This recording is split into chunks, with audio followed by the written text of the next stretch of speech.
네, 전국의 학부모 여러분, 수험생 여러분, 오늘은 아주 특별한 테마를 가지고 황 원장님이 여러분과 같이 하겠습니다. 최초로 대한민국에서 전략적 자퇴생 학급을 구성하고 이 부분에 대한 프로그램을 만드신 원장입니다. 황 원장님 안녕하세요. 네네, 안녕하세요.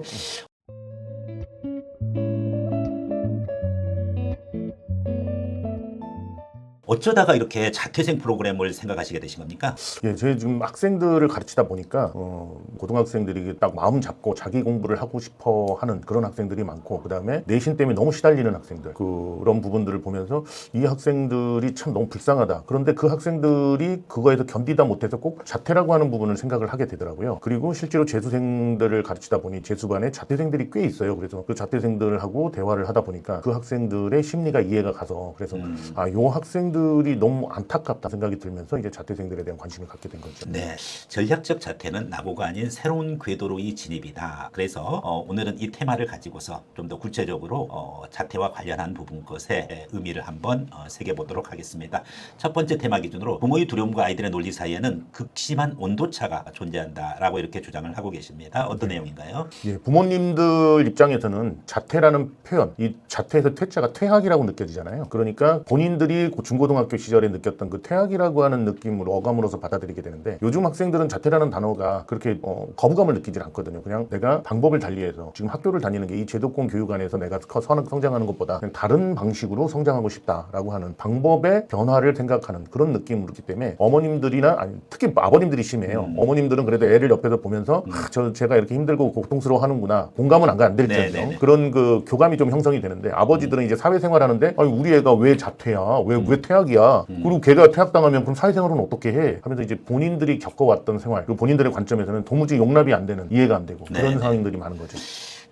아무리 그래도 고등학교는 나와야 된다. 예. 뭐 이제 이런 부분들도 있고요. 뭔가 검정고시를 보게 되는 부분들이잖아요. 자격을 얻으려면은. 예. 그러면 그 학생은 문제 있는 것으로 인식을 하거든요. 그렇죠. 특히 미국 대학 같은 경우가 그런 부분이 좀 심한데, 그래서 미국 대학도 GED라는 검정고시를 가지고서 대학 입학 제도가 있긴 한데 그 부분 거에 대해서는 불이익을 꼭 주거든요. 예. 이제 그런 차원에서 봤었을 때 검정고시를 보게 되고 자퇴를 한다. 그러면은 뭔가 학교 생활에 적응력에 문제가 있다라는 거. 특수목적 대 사관학교 같은 경우도 검정고시로 이렇게 지원하는 학생들에 대해서 왜 검정고시냐, 왜 학교를 그만두냐, 그 소명서를 제출하라, 이런 부분들이 있다 보니까 부모님들이, 특히 아버님들이 걱정을 좀 많이 하고 있는 부분인데, 그럼에도 불구하고 자퇴는 일종의 하나의 전략이다, 입시 전략이다. 이제 이렇게 바뀌게 되는 뭔가의 모멘텀이 있을 것 같은데, 학생들의 의식, 그리고 일부 부모님도 그 학생들을 서포트해 줄 수 있는 그러한 동인, 그건 어떤 이유에서 이것이 가능하게 됐을까요? 그 학부모님들, 그러니까 자퇴를 생각하거나 자퇴를 한 학생들과 얘기를 해보면 의외로 또 학부모님들이 그렇게 전략적인 방법을 선택해 갖고 오시는 분들도 많아요.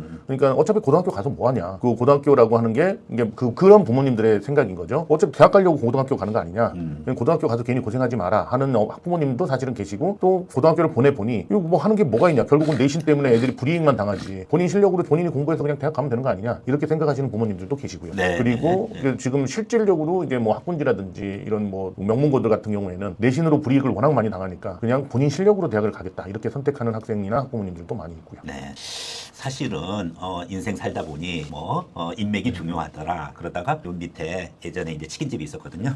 인생 살다 보니 인맥보다는 치맥이더라고요.